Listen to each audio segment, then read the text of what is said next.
Bonjour à tous et bienvenue sur le plateau de Face au territoire, une émission en direct sur TV5 Monde mais également en live, en direct sur les sites de nos partenaires coproducteurs Ouest France avec ouestfrance.fr, nicematin.com et le groupe Nice Matin et bien sûr franceantilles.fr qui nous diffuse en léger différé du haut fuseau horaire. L'invité ce matin c'est Valérie Pécresse, bonjour. Merci d'être avec nous Valérie Pécresse, vous êtes présidente de la région Île-de-France, nul ne l'ignore, vous êtes ancienne ministre et vous êtes candidate à l'investiture des Républicains pour l'élection présidentielle. Merci d'être avec nous pour les 40 prochaines minutes. Vous serez interrogé dans un instant par les éditorialistes et patrons de la presse quotidienne régionale, partenaire de cette émission. En Norvège, cette nuit, dans la ville de Kongsberg, au moins 5 morts, 2 blessés par un homme armé d'un arc. Vu le déroulement, il est naturel d'évaluer qu'il s'agit d'une attaque terroriste selon la police. On n'en est pas encore tout à fait sûr. En réalité, la question que je vais vous poser, c'est on se réveille maintenant souvent avec ce type d'assassinat, ce type de problématique, sans en être vraiment étonné. On a vraiment changé d'époque. D'abord, il faut attendre évidemment la confirmation, parce que ça peut être aussi quelqu'un qui... Ah là, avec un arc, hein, tout de même. Ça peut être quelqu'un qui a fait cela pour des motifs personnels. Mais ce qui est évident pour moi, c'est que la menace terroriste, nous allons devoir apprendre à vivre avec. Parce que l'islamisme est le nouveau totalitarisme du XXIe siècle. C'est une idéologie qui infiltre nos sociétés et qui conduit un certain nombre de nos compatriotes, des ressortissants de tous les pays occidentaux à détester leur propre pays et à prendre les armes contre lui.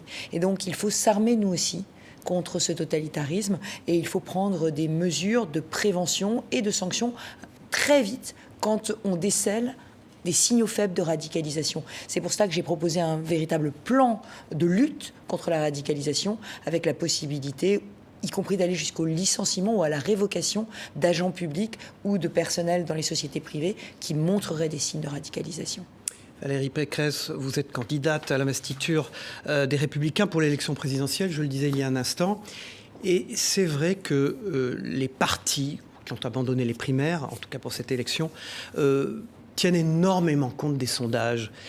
Est-ce qu'on n'est pas à la limite d'un problème démocratique ? Est-ce qu'aujourd'hui, le phénomène sondagier Zemmour, qui est un phénomène sondagier, pour l'instant, il n'est même pas candidat au présidentiel, la manière dont les sondages tentent de départager Jean-Luc Mélenchon, d'Anne Hidalgo, de Yannick Jadot, aussi à gauche, à droite, entre vous, Xavier Bertrand, Michel Barnier, les autres prétendants à la candidature, les sondages ont joué un énorme jeu qui est quasi pervers. Aujourd'hui, on en vient à moins considérer en réalité le vote des gens. Est-ce que ce n'est pas un problème de démocratie ? Mais vous avez totalement raison.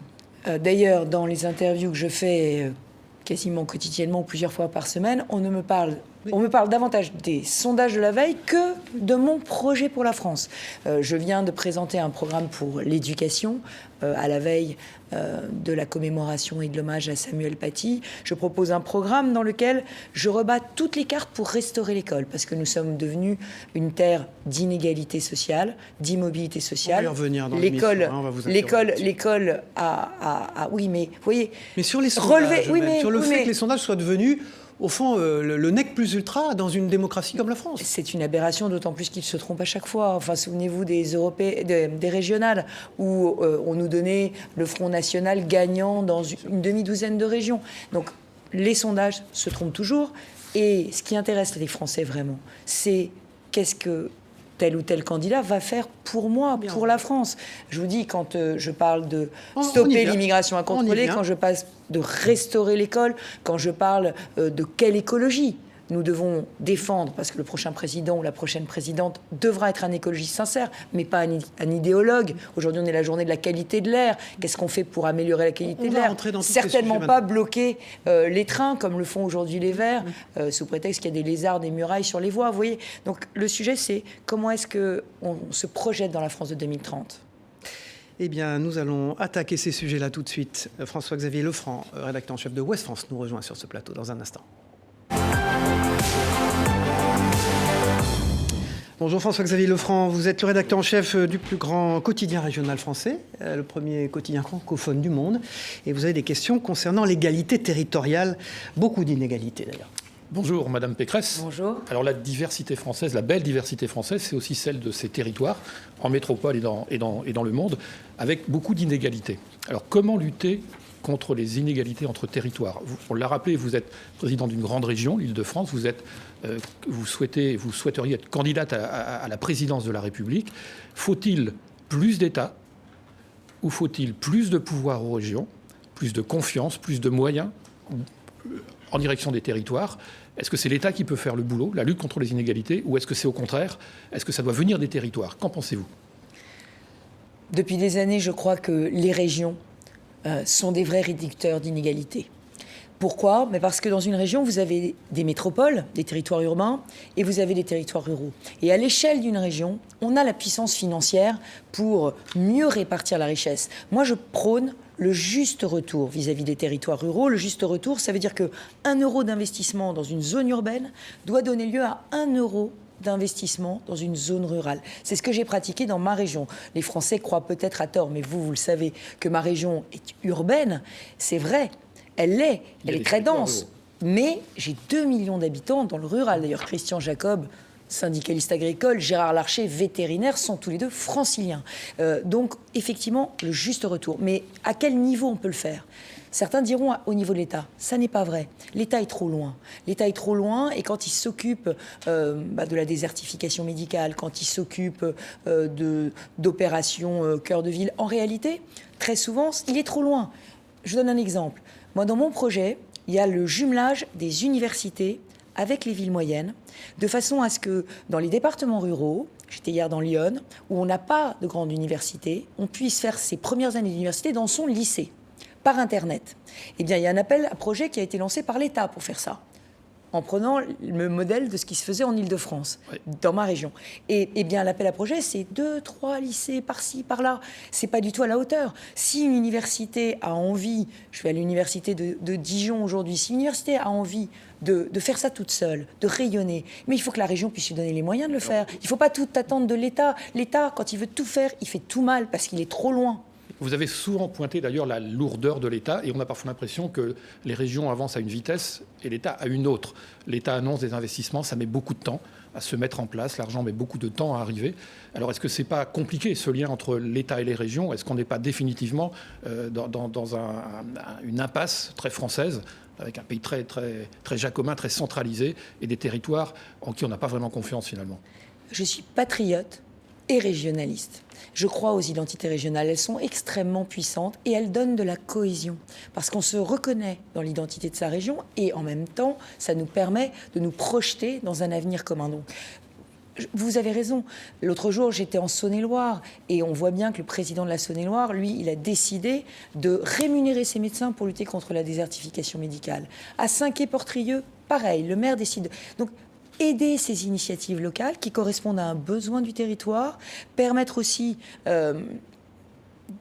d'expérimenter, de différencier. Alors, je sais qu'il y a une loi qui est en préparation, une loi qui s'appelle différenciation, décentralisation. Mais c'est encore une occasion manquée, c'est encore des micro-réglages. Vous savez, sur la santé, qui est le gros sujet d'inégalité aujourd'hui entre les territoires. Il faudrait là encore que les régions président les agences régionales de santé et que les départements aient toute la compétence du social, intégralement. Quand vous êtes handicapé, selon votre type de handicap et votre âge, vous dépendrez de l'État, du département. Les Français ne s'y retrouvent plus. Et puis alors, je ne vous dis pas le coût de la bureaucratie. C'est Valérie Pécresse, présidente de la région Île-de-France et candidate à l'investiture des Républicains pour l'élection présidentielle, qui est notre invitée. Ce matin, Valérie Pécresse, Ouest France, est allée interroger Roch Chérot, qui est le président des maires de Loire-Atlantique et maire de Saint-Viaud. C'est une commune de 2500 habitants, c'est ça? Et il a une question à vous poser. On l'écoute et vous lui répondez. Bonjour, je suis Roch Chérot, le président des maires ruraux de Loire-Atlantique, maire de Saint-Viaud. Ma question est toute simple. La commune est la cellule essentielle de notre République. Pourtant, toutes les communes ne sont pas égales dans les politiques publiques. Nous le voyons au niveau des dotations, du maintien des services publics. Cela engendre des frustrations, de l'abstention, des crises à l'instar de celle des Gilets jaunes.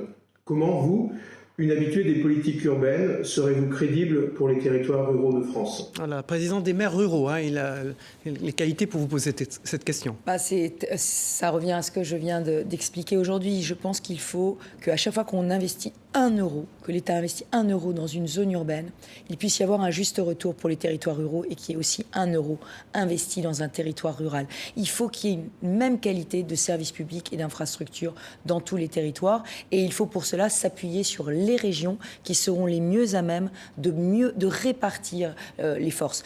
Là encore, je vous donne un autre exemple, mais les zonages, il y a des zonages État, vous savez, par exemple des zones de revitalisation rurale qui sont des zonages État, mais vous êtes à 3 km de la ZRR, vous n'avez plus le droit aux aides.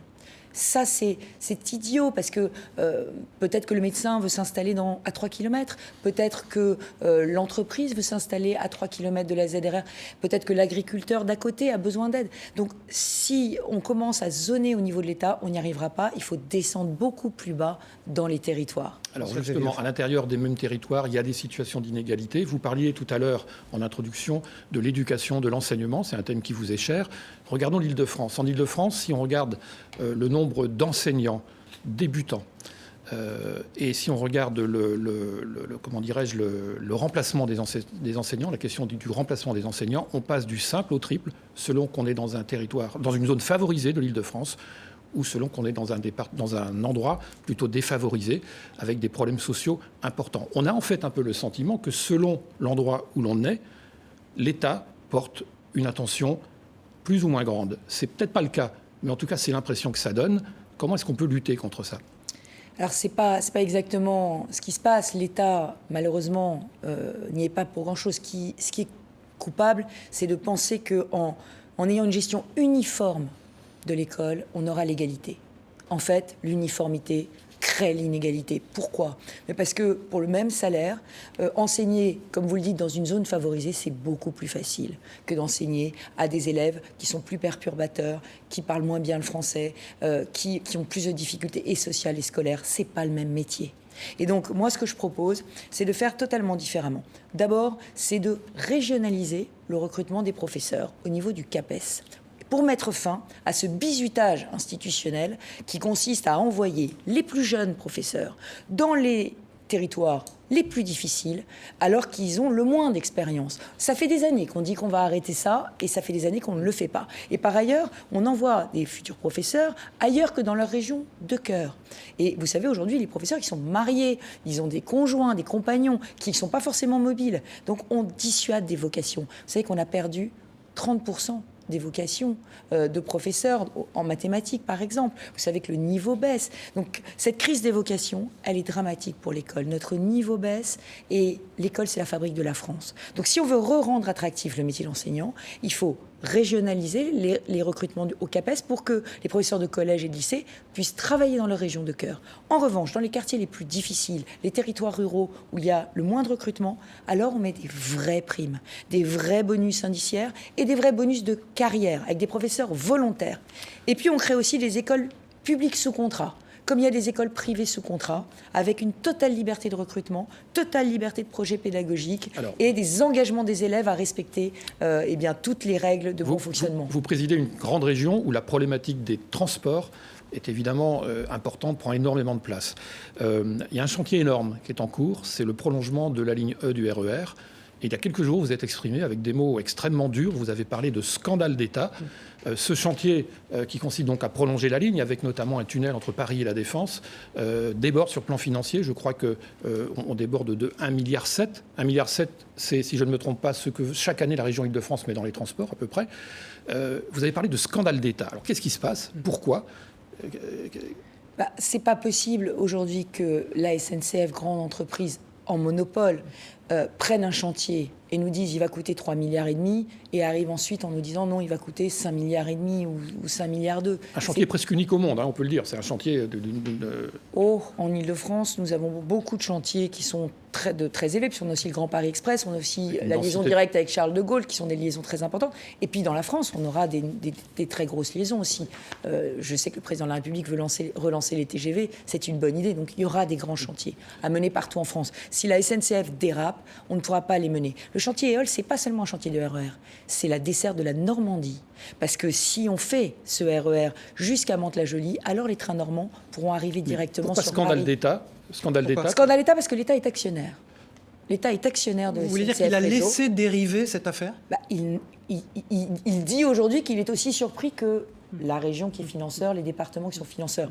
Si l'État est pris par surprise par un grand opérateur public, c'est un scandale d'État. Il faut faire un audit d'ingénierie de SNCF Réseau, parce que ce qui arrive aujourd'hui à l'Île-de-France et à la Normandie par ricochet peut arriver aujourd'hui lorsqu'il y aura des chantiers de TGV. Je pense par exemple au Bordeaux-Toulouse qui est tellement attendu. Mais une fois de plus, on voit bien qu'entre les territoires et l'État, entre les régions et l'État, c'est compliqué. C'est toujours compliqué, surtout sur des grands chantiers comme ça. Si vous voulez, moi j'entends le président de la République aller faire un très grand show pour dire France 2030, on va faire des grands projets. Et tous les grands projets industriels ont du retard. J'étais dans la Manche, à Flamanville, pour visiter le chantier de l'EPR nucléaire. Oui, j'ai vu que depuis que nous nous y intéressions au nucléaire, nous, l'opposition, le président de la République, qui voulait fermer 14 centrales, a décidé finalement que le nucléaire avait un avenir. Je suis allée à Flamanville. 12 ans de retard sur le chantier. Pourquoi ? On a une hyper-bureaucratie, on a des recours, on a des bâtons dans les roues qui sont mis à tous les entrepreneurs de France. Et ça, il va falloir débureaucratiser, c'est mon projet. Alors, parmi les projets auxquels vous êtes très attentifs, il y a les universités. Il y a 14 ans, une loi a été votée qui porte votre nom. Enfin, c'était la loi sur l'autonomie des universités. Aujourd'hui, un certain nombre d'universités ont des problèmes financiers. Aujourd'hui, on guette l'arrivée des universités françaises dans les classements mondiaux et ça met du temps. Je mets Saclay, évidemment, de côté, qui est un cas un peu à part. Est-ce qu'il faudrait une deuxième loi? De quoi, aujourd'hui, les universités françaises, c'est important pour les territoires, de quoi ont-elles besoin? Je suis persuadée qu'il faut une étape 2 de l'autonomie. Et j'en ai parlé avec les présidents d'université il y a quelques jours. Il faut une étape 2 de l'autonomie parce qu'on leur a donné des pouvoirs, mais qu'à moitié. Vous savez que François Hollande est un peu revenu sur la loi autonomie pour diminuer un peu l'autonomie. Et puis, vous savez, c'est pas facile de fusionner des universités dans les territoires. Or, ce qui donne de la puissance à une université, c'est de se rassembler ses forces. C'est l'université de Lorraine qui a fusionné Nancy-Metz, c'est l'université de Strasbourg qui a fusionné, l'université de Grenoble qui a fusionné. Si on n'arrive pas à créer une vraie puissance, on n'arrive pas à avoir des laboratoires au niveau mondial. Donc, il faut continuer cette politique, cette stratégie d'excellence pour les universités avec des spécialisations territoriale. Je le répète, c'est très important d'ancrer une université, à la fois au plan international, mais aussi dans les forces économiques de son territoire. Valérie Pécresse, notre invitée aujourd'hui dans Face au territoire sur TV5 Monde.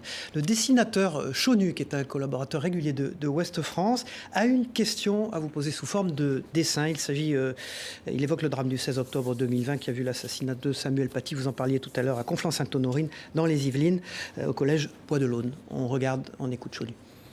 Madame la Présidente, je ne vous parlerai ni de lui, ni des autres, mais de celui qui fut assassiné il y a 1 an, dans des conditions épouvantables, victime du mensonge, de la calomnie, de la lâcheté, et pour finir, de la barbarie.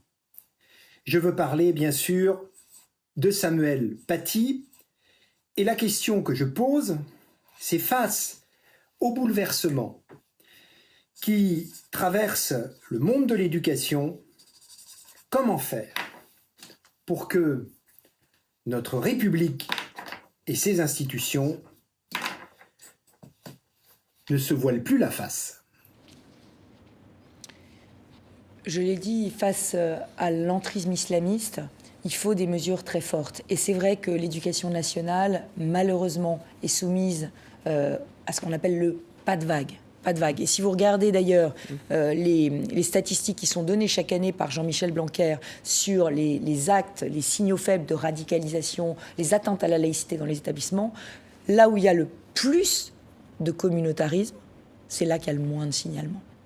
Et ça, c'est très inquiétant, parce que ça veut dire qu'il y a une omerta, il y a une loi du silence. Dans certains établissements, les professeurs ont renoncé à enseigner la Shoah, ils ont renoncé à faire des cours d'éducation sexuelle. Donc, il faut absolument qu'on puisse avoir des signalements, non pas seulement au ministère de l'Éducation nationale, notamment quand un prof est menacé ou se sent en danger, mais à une cellule de signalement spécifique du ministère de l'Intérieur et de la Justice pour qu'il n'y ait plus jamais de Samuel Paty et pour que les professeurs n'aillent pas avec la boule au ventre enseigner. Mais il y a d'autres phénomènes de violence dans les écoles. Vous avez vu ce qui s'est passé il y a quelques jours à Comble-la-Ville.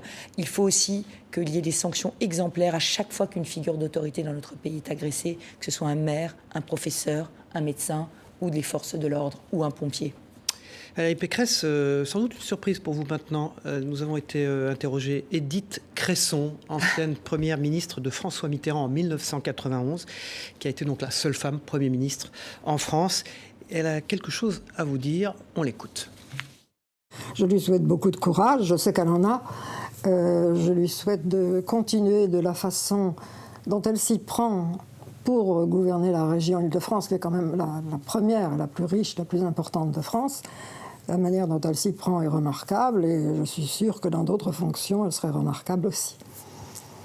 C'est vrai que c'est très difficile en France pour une femme, il y a cette espèce de réticence. Ce simple fait que vous posiez la question, je ne comprends pas, parce que dans les autres pays, c'est pas du tout comme ça. Donc, quand Mme Thatcher a été élue au poste qu'elle a occupé, donc Premier ministre, ce qui correspond à la même chose, eh bien, il n'y a pas eu de question parce que c'est une femme. On n'a jamais posé de question. Il y a eu avant moi une femme Premier ministre au Portugal, donc il n'y a pas que les pays du Nord, aussi dans les pays du Sud, ils sont plus évolués qu'en France. Édith Cresson soutient Valérie Pécresse. Mais on a travaillé ensemble. On a fait un très beau projet. Quand j'ai été élue, elle est venue me voir, Édith Cresson, immédiatement. Elle m'a dit « Les écoles de la deuxième chance sont en faillite ». C'était son bébé, les écoles de la deuxième chance. Et je me suis aperçue qu'effectivement, les régions avaient la compétence pour le décrochage scolaire, mais que l'Éducation nationale ne nous donnait pas les fichiers des élèves. Donc on finançait les écoles de la deuxième chance vides. Et donc j'ai exigé de Najat Vallaud-Belkacem qui a refusé de me les donner, de Jean-Michel Blanquer qui finalement les a donné, les fichiers des décrocheurs. Et ça, cette lutte contre le décrochage, j'en ferai le fil rouge de ma candidature à la présidentielle. Je veux que chaque enfant de France ait sa chance. Face des femmes en politique, Madame Pécresse, 80% des maires des communes françaises sont des hommes. Il y a encore du boulot.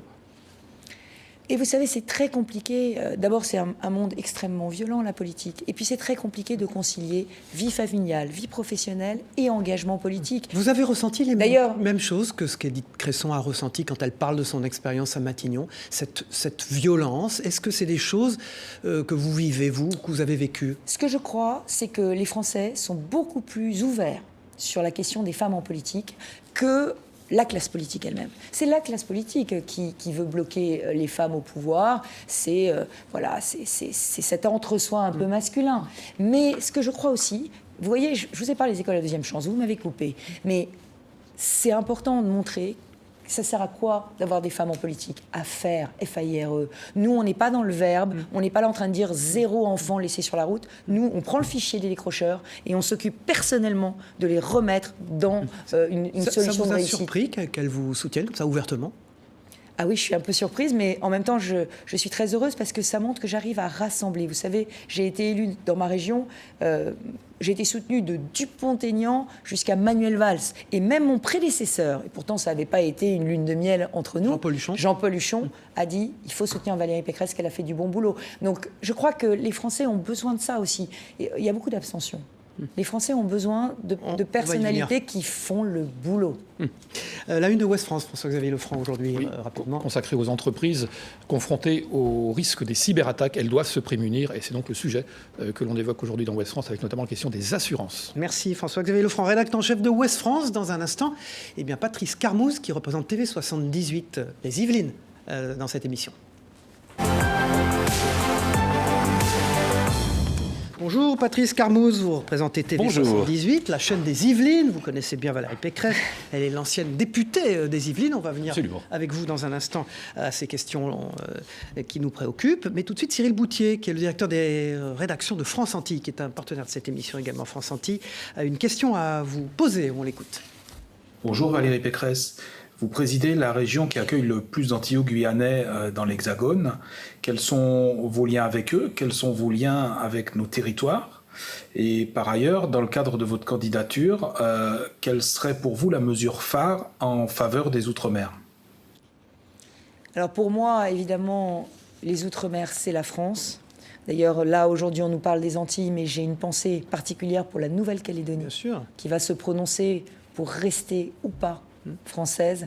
Et moi, je veux dire tout mon attachement à la Nouvelle-Calédonie. J'aimerais entendre le président de la République redire son attachement à la Nouvelle-Calédonie, parce que même si l'État doit être neutre dans l'organisation du référendum néo-calédonien, bien évidemment, la France sans la Nouvelle-Calédonie, c'est plus tout à fait la même France. Alors pour revenir sur les Antilles, je crois... Les Antilles guyanais de l'Île-de-France. Les Antilles et la Guyane, nous sommes l'Île-de-France, ce qu'on appelle le 6e dôme. C'est-à-dire que nous sommes la terre d'accueil des ultramarins qui sont souvent, très souvent, sur les emplois de première ligne. C'est pour cela que moi, je souhaite... Et je défends depuis toujours la continuité territoriale. La continuité territoriale, c'est de dire que même si on est loin, même si on est dans une île lointaine, eh bien, on doit avoir un vrai sentiment d'être en continuité avec la métropole. Alors, ça veut dire quoi ? Ça veut dire, par exemple, que les produits locaux, la banane antillaise, dans les cantines franciliennes, elle est considérée comme un produit local.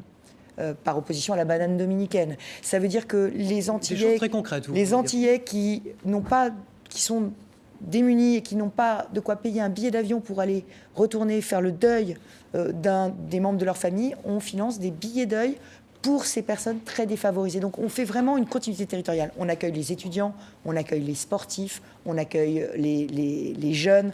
Donc on a vraiment la volonté les start-up aussi des Antilles en Île-de-France, avec des partenariats tout à fait inédits signés avec la Guyane, la Guadeloupe et la Martinique. Et quand le Covid a frappé les Antilles, l'Île-de-France s'est mobilisée pour envoyer des respirateurs, pour envoyer des moniteurs, pour ouvrir des dizaines de lits de réanimation supplémentaires, parce que c'est ce pont qui existe entre les Antilles et l'Île-de-France. Avant d'en venir aux questions de sécurité et d'immigration avec Patrice Carmouze de TV78, Denis Caro de Nice Matin, le directeur des rédactions du groupe Nice Matin, a une question à vous poser. On l'écoute. Valérie Pécresse, bonjour. La France, c'est le pays dans lequel l'origine sociale a le plus d'influence sur les résultats scolaires. En clair, l'ascenseur social est en panne dès l'école. Comment peut-on faire pour améliorer le niveau de l'enseignement et réduire les inégalités sociales grâce à l'école ? Tout à l'heure, vous avez parlé des universités. Là, il s'agit de l'école. Il faut remettre les fondamentaux au cœur de l'école. On ne peut pas avoir, aux journées d'appel à la défense, pratiquement 20% d'une classe d'âge qui a des difficultés de lecture. Ça n'est pas possible. Et nous, le plus grand pays des mathématiques, nous ne pouvons pas être aujourd'hui dernier en Europe pour l'apprentissage des mathématiques. Ça n'est pas possible. Tout le pays devrait se lever, il devrait y avoir un sursaut national pour refonder notre école. Alors comment on va faire ? Eh bien, si je suis élue, on remettra les fondamentaux au cœur du primaire. Ça veut dire 2 heures de français de plus, 1 heure de maths de plus, 50% de français, 25% de maths pendant tout le primaire pour lire, écrire, compter. C'est la base. Et un examen d'entrée en 6e. Si on repère des jeunes qui ont... Alors évidemment, on mettra tous les moyens en CM2 pour qu'on réussisse cet examen. Mais ceux qui n'y arriveront pas, ils rentreront dans des 6e de consolidation, dans lesquels, au lieu de leur mettre 6 ou 7 matières et de les engager dans une logique, dans une spirale de décrochage, on leur fera reprendre pied et on assurera leur bagage fondamental. Et je recruterai une réserve nationale éducative avec des professeurs retraités que je rémunérerai dès le primaire, mais au collège, au lycée, pour venir faire du soutien scolaire gratuit, parce que toutes les familles doivent être aidées. Aujourd'hui, on est dans une sélection par l'argent. Qui a les moyens de se payer des petits cours ? Donc aujourd'hui, nous devons mettre les inégalités scolaires au cœur de notre projet. C'est ça, un programme gaulliste social. Merci. Patrice Carmouze, TV78, vous en êtes le directeur de la rédaction. Oui, j'avais peut-être une question politique quand même pour commencer. Quand vous voyez les atermoiements, les difficultés de votre camp à désigner son candidat, il y a eu les primaires, maintenant il y aura le congrès, le 4 décembre, comme si on découvrait qu'il y a une élection présidentielle en 2022. Est-ce que vous n'avez pas parfois le sentiment d'appartenir au camp de ce qu'on appelle la droite la plus bête du monde ? Vous savez, moi j'étais favorable à une primaire ouverte. Oui. Mais depuis lundi, je suis extrêmement soulagée parce que tous les candidats ont accepté la même règle du jeu. Et je le dis d'ailleurs à tous ceux qui nous écoutent, il faut adhérer pour désigner le candidat de la droite. Jusqu'au 15 novembre, tout le monde peut adhérer pour voter. Mais voilà. J'ai le sentiment que le choix de l'unité que j'ai fait depuis le début, le choix de jouer collectif, de respecter les règles du jeu... Oui, vous l'avez fait, vous, depuis le début. De me fier au choix des militants, eh bien, ce choix, maintenant, il est partagé. Donc, j'en suis très soulagée et je sais qu'on va gagner parce que les idées de la droite sont les bonnes pour le pays. Que ce soit l'autorité, que ce soit la liberté, que ce soit la dignité que les Français demandent, dignité par le travail, ces idées-là, elles sont celles de la droite. Alors, juste... allez...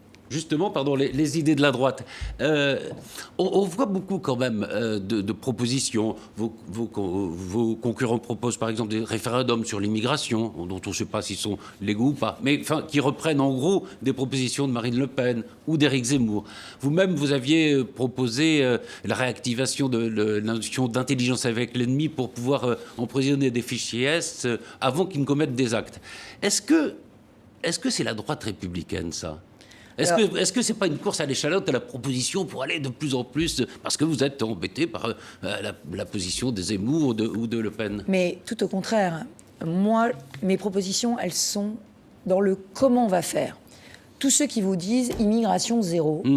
Oui, c'est impossible. Mais c'est absolument impossible. On n'y arrivera jamais. Et par ailleurs, si votre fils épouse une jeune femme d'origine étrangère, vous aurez envie de la faire venir en France. Ou si un agriculteur a besoin de main-d'œuvre, il aura besoin de main-d'œuvre peut-être étrangère et de la faire venir. Donc, immigration zéro, on n'y arrivera jamais. Ceux qui le disent mentent. Moi, ce que j'ai fait une loi constitutionnelle. Je l'ai présentée aux Français. Cette loi, elle instaure un système de quotas migratoires. Quotas migratoires pour l'immigration familiale, pour le regroupement familial, pour les étudiants et aussi pour l'immigration de travail. Avec cette loi, on fixe un principe donnant-donnant pour les pays d'origine.